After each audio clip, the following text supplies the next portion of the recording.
Bà số đây bong bóng tao thì bà lời ní dương có bông riệp chòm chia simple nhà chun tới càn bong bong chia nệ lụa và to lụa đồng cả đói lụa ri và to cả đói đâm bây giờ có vô tại đạ tàng nơi tì tàng quạt hàng quạt đói mình toàn chỉ cất bạ tê bà cứ vô tới nhà chun á hay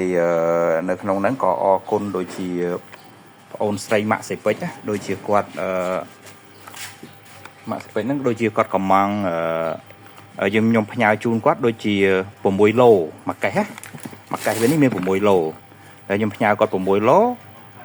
គាត់ទិញ6 ឡូទៀតអញ្ចឹងផុសគាត់2បាទផុសគាត់2នេះបាទហើយគាត់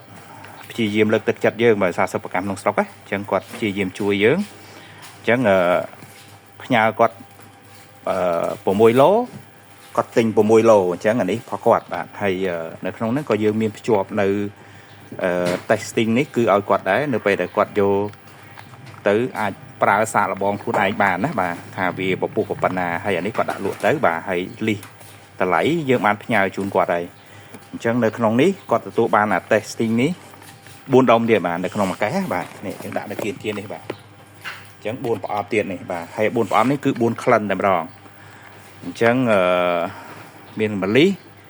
lavender ទឹកអប់ហើយនឹងក្លិនថ្មីនេះគឺក្លិនកាហ្វេបាទអញ្ចឹងគាត់ទទួលបាន testing នឹងទៀតអញ្ចឹងឥឡូវនេះយើងកំពុងរៀបចំផ្ញើឲ្យគាត់ហើយដូចជាមានបងប្អូនយើងខ្លះមួយចំនួនដូចជាមាននៅខាងស្ទឹងត្រែងដែរយើងផ្ញើទៅជូនគាត់ដែរដូចជានៅតកែវមួយដែរហើយបងអូនស្រីនៅប៉ោយប៉ែតបាទនេះដូចជានៅណាទេនេះបាទតើបានសរសេរចូលទេអញ្ចឹងគំរូទាំងអស់នេះ simple ទាំងអស់នេះគឺផ្ញើជូនគាត់ទាំងអស់គ្នាហ្នឹងឯងបាទដើម្បីឲ្យគាត់ហ្នឹងយកទៅដាក់តាំងនៅហាងគាត់ទៅហើយគាត់អាចលក់ទៅគាត់អាចតេស្តយ៉ាងទៅបាទហ្នឹងហើយអញ្ចឹងអរគុណបងប្អូនដែរដែលថាយើងជាសិប្បកម្មក្នុងស្រុកធ្វើដោយដៃយើងមានការខ្វះខាតច្រើនឥឡូវនេះយើងទៅបានកំងកេះមកប៉ុន្តែកេះនេះអត់ទាន់មានផ្លាកឈ្មោះខ្លួនយើងទេបាទគឺយើងប្រើបដិសន្នសិនបាទចាំដល់ពេលយើងដើរបានតិចតួចទៀតហើយមានការគ្រប់គ្រងចាំយើងដាក់ឈ្មោះយើងបាទចាឥឡូវនេះទៅទាំងលាតចឹងសិនប៉ុន្តែមួយកេះហ្នឹងគឺមាន6 ឡូអញ្ចឹងបើសិនជាយកពី10 ឡូ2អញ្ចេះណាបាទអញ្ចឹងអូខេឥឡូវនេះយើងរៀបហើយយើងផ្ញើទៅដោយសារតែមានជើងទៅពេញជើងឡានខ្លួនឯងទៅពេញហើយបើយើងចាប់ផ្ដើមផ្ញើពីពេញទៅកាន់ពួកគាត់ទៀតបាទអញ្ចឹងឡានទៅពេញគឺទៅស្អែកព្រឹកអញ្ចឹងដាក់លើឡានទៅហើយទៅដល់នោះដាក់ក្រុមហ៊ុនដឹកជញ្ជូនតទៅទៀតបាទអានេះកន្លះឡូអញ្ចេះណាបងប្អូនណាអានេះវីដេអូរៀងវែងបន្តិចនេះឃើញទេអញ្ចឹងនៅក្នុងកន្លះឡូហ្នឹងគេដាក់ថាក្លិន lavender គឺកន្លះឡូហ្នឹងគឺ lavender សុទ្ធ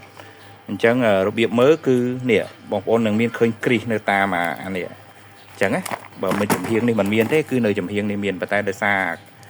អាពណ៌ស្វាយនេះមើលឃើញអញ្ចឹងដូចជារៀងពិបាកបន្តិចអញ្ចឹងនៅក្នុង6នេះមានបច្ចៈក្លិនស្រេចបាទ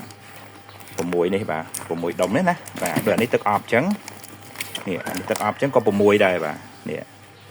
ប៉ុន្តែទឹកអប់នេះយើងមើលឃើញគ្រីសឃើញដោយសារតែទឹកអប់ហ្នឹងវាថ្លានេះឃើញយើងគ្រីសនេះយើងគ្រីសទៅលើហើយថ្ងៃខាងមុខទៅគឺប្រអប់វាហ្នឹងលេងមានជាចម្រុះក្លិនអញ្ចឹងហើយបាទគឺបោះមួយក្លិនវិញបាទដោយសារតែចំហៀនដំបងយើងសាកលបងសិនបាទអញ្ចឹងអមថានេះទឹកអប់យើងបោះពណ៌ទឹកអប់ហ្មងបាទអានេះក្លិន lavender គឺ lavender មកអានេះម្លិសគឺក្លិនម្លិសហ្មងគឺមកប្រអប់វានឹងឃើញម្លិសសុទ្ធតែម្ដងបាទស្រួលចំណាំបាទជំហានទី1ទៅសិនបាទអូខេអរគុណ